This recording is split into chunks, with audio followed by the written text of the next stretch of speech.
টাঙ্গাইলের বাসাইলে কাদেরিয়া বাহিনীর উদ্যোগে মুক্তিযোদ্ধা সমাবেশ ও ছাত্র সমাবেশের ব্যানারে একই স্থানে সমাবেশ আহ্বানকে কেন্দ্র করে ১৪৪ ধারা জারি করেছে উপজেলা প্রশাসন। শনিবার রাত ৯টার দিকে উপজেলা নির্বাহী কর্মকর্তা আকলিমা বেগম সই করা এক অফিস আদেশে ১৪৪ ধারা জারি করা হয়। রোববার ভোর ৫টা থেকে সন্ধ্যা ৬:৩০ পর্যন্ত এ ধারা বলবৎ থাকবে। এর ফলে ওই স্থানে কেউ সভা ও সমাবেশ করতে পারবেন না। রোববার বিকেল ৩টায় উপজেলা কেন্দ্রীয় শহীদ মিনার চত্বরে একই সময় কাদেরিয়া বাহিনীর উদ্যোগে মুক্তিযোদ্ধা সমাবেশ ও ছাত্র সমাজের ব্যানারে ছাত্র সমাবেশের ডাক দেওয়া হয়।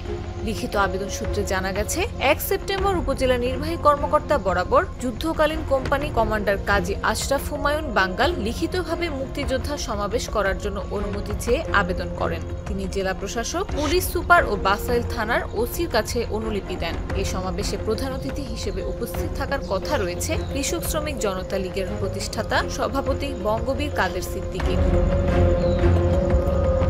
এদিকে ছাত্র সমাজের ব্যানারে একই স্থানে সমাবেশের অনুমতি চেয়ে ৫ সেপ্টেম্বর ছাত্র নেতৃবৃন্দের পক্ষে রনি মিয়া নামের এক ব্যক্তি লিখিত আবেদন করেন। তবে রনি মিয়ার মোবাইল নম্বর ও পুরো ঠিকানা আবেদনে উল্লেখ করা হয়নি। সমাবেশে অতিথি হিসেবে কে থাকবেন বিষয়টি বলা হয়নি। পৃথক দুটি সমাবেশের আয়োজকরা পৌর শহর সহ বিভিন্ন এলাকায় মাইকিং করেছে। ছাত্র সমাজের পক্ষে আবেদনকারী রনি মিয়া বলেন, সারা দেশে আওয়ামী ফ্যাসিস্টদের পুনর্বাসনের চেষ্টা চলছে। এর প্রতিবাদে আমরা সমাবেশের ডাক দিয়েছি। আমাদের সমাবেশ খুবই শান্তিপূর্ণভাবে হবে। যত বাধা বিপত্তি আসুক, আমরা নির্ধারিত স্থানেই সমাবেশ করব।